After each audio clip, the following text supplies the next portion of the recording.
writing a letter and considering that your last will and testament, unfortunately, is not the law in the state of Florida or anywhere else for that matter. You must, there's a protocol, a process by which to execute a will. And when I go through this, when I have a process with my office where I have staff and witnesses to make sure that the person who's making the will understands that they are making their last will and testament, that they are competent to understand they're doing a last will and testament, that there are no drugs that they're using that may impede.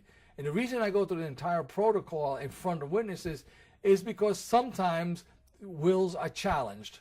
One child who's left off the will may challenge the will, being that the parent was not competent at the time of executing the will.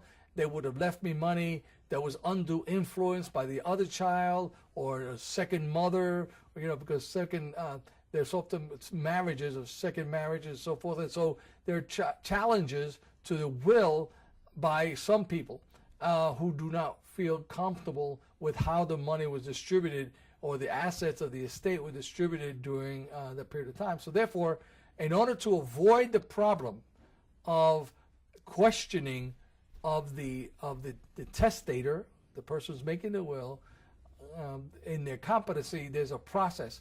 So you have to go through this process. There must be witnesses.